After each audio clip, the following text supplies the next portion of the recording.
All right, guys, here's how you clean an empty residential home, okay? This is step-by-step guide for move in, move out, and vacancy cleaning, okay? So we have an empty house, somebody moved in, somebody moved out, okay? So, the first thing you want to do, again, start from the back, move forward, that way you know you're done as you go, okay? Always work from the top down, okay? Dust and get the cobwebs in the top areas first. Make sure and get those vent areas where the air conditioning comes out. Make sure and get on top of the ceiling fans that might exist, light fixtures, things like that. And then as you go down, right, just keep dusting. Use your microfiber dry. Use a ostrich feather, brush, right? So anyways, and you want to get anything that's like dirty or dusty, clean again, all right? Dust the walls, right? Sometimes behind where a cabinet has been or a dresser, the walls have like cobwebs and dust on them, right? And it's really important to get that off with a dry duster. Make sure and dry dust the baseboards, right? There's a vacuum attachment to do that. Makes it really, really easy. Make sure and get the windowsills. Make sure and, vacuum off any dust from the blinds, things like that. Basically, we're cleaning from floor to ceiling. Okay, we're getting ready for somebody else to move in. Nobody wants to move into somebody else's dirt, okay? So dusting all the surfaces is really important. It's one of those things you're gonna look at and go, ugh, when you first move in, all right? So pro tips, always dust before wiping, all right, or vacuuming, because dust falls. Again, this is just another reminder. Use microfiber to trap dust instead of spreading it around. You can really kick it up into the air and then you have to clean again. You'll often find cobwebs in empty rooms, not just up here, but all the way down to the floor, right? Places that were behind, again, a dresser, things like that. So you want to go through the whole entire house, make sure and spot clean walls. You want to clean the doors, the switch plates, all that stuff, make it look clean, right? We don't want somebody to come in and the place looks excellent and you look at a light switch and it looks dirty. That's a bad impression, okay? So anyways, so as far as spot cleaning walls, doors, and switches, ChatGPT says 5 to 7 minutes per room, okay? Instructions here would be to spray a gentle cleaner on a cloth, not directly on the walls, again, just like all the other rooms. Wipe areas around the light switches, get the doorknobs, get the corners, buff it dry to make sure there's no streaks. Here's some pro tips. Again, that magic eraser is awesome. Don't forget the interiors of closets. Don't forget the back of doors. Don't forget behind the doors. Okay, these are really important details. Clean interior windows, right? That's some Windex, all right? It says 5 to 8 minutes per window, so you should have plenty of time. The instructions would be to dust the window frames, get inside the tracks, usually with a vacuum. You want to clean glass using a streak-free glass cleaner, okay? We're always using Windex, okay? So you don't need to worry about that.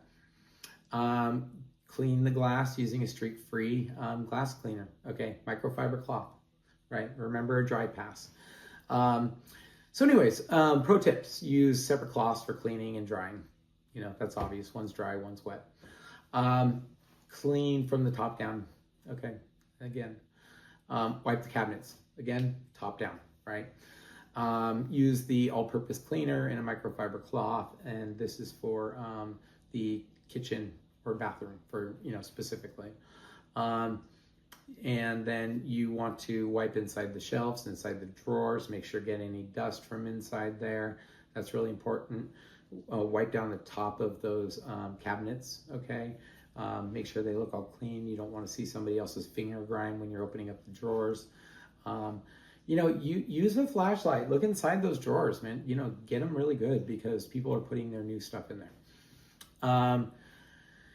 Check for forgotten items and report them. Maybe maybe you find a diamond earring or one iPod or something like that the customer dropped when they were there working. Boy, would they appreciate somebody calling and letting them know, right? So we want to clean appliances that might be just the exterior, right? We're not getting deep inside. We're not getting inside the fridge, okay?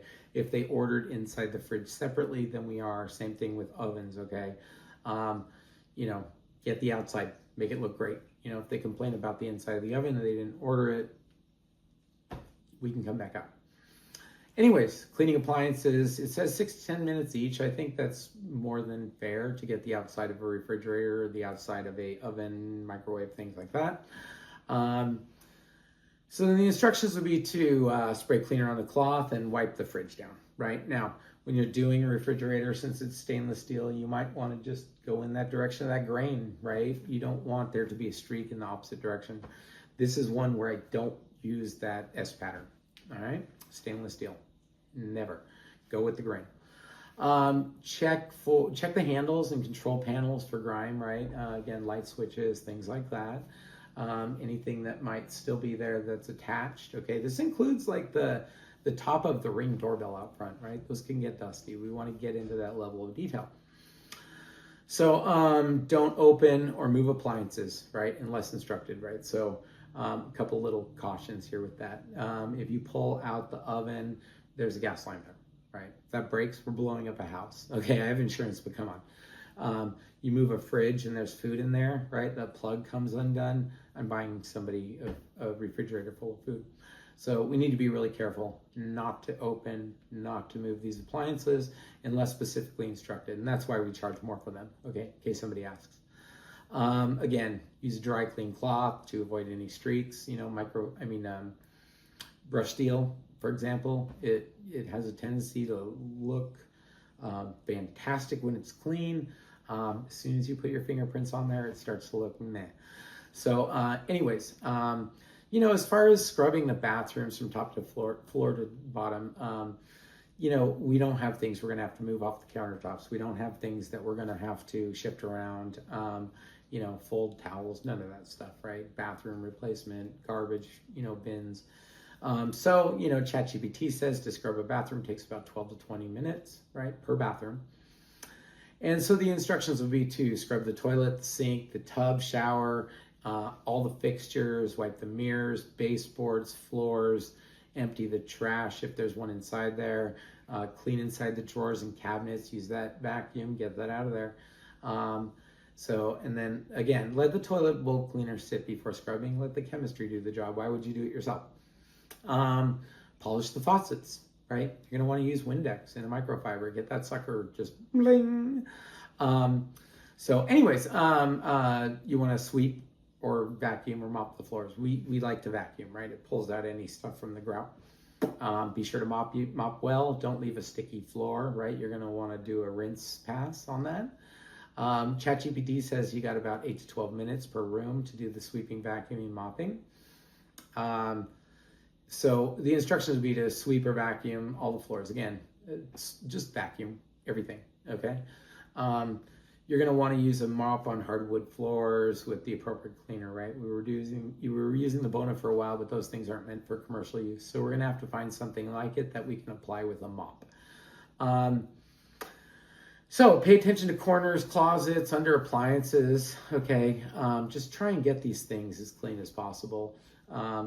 You know, we got these special brooms to get underneath the bottom of a stove, for example. We can't move the stove, but we can get underneath it as much as we can. So anyways, use clean mop head. You know, dirty water leaves streaks, right? So rinse it often. This, we always use Pine Sol. We want to disinfect that, and nobody's moving in so soon that they might have sensitivity to the odor. Do floors last, right? You want them to dry while you pack up and you do other things, right? Plus, you don't want to be stomping on them and leaving footprints.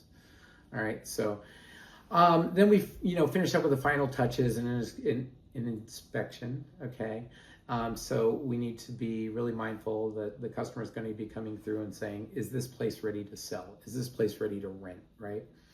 Again, when it's time to do that walkthrough, whoever's doing it, we want to go room by room with a checklist, right? We'll put some blue tape in there. You want to just, any areas that you missed, okay? That way you don't miss them again. And then, if requested, leave the light on, make sure to close all the windows, lock the place up. It's vacant. Somebody could squat in there. Now we caused a problem for them that is awful. So, Pro tips: do a 360 degree view scan of each room before leaving. Right, so take your video camera out and just shows it. And take before and after photos if required. Right, sometimes these people are living far away and they want to see that it was clean.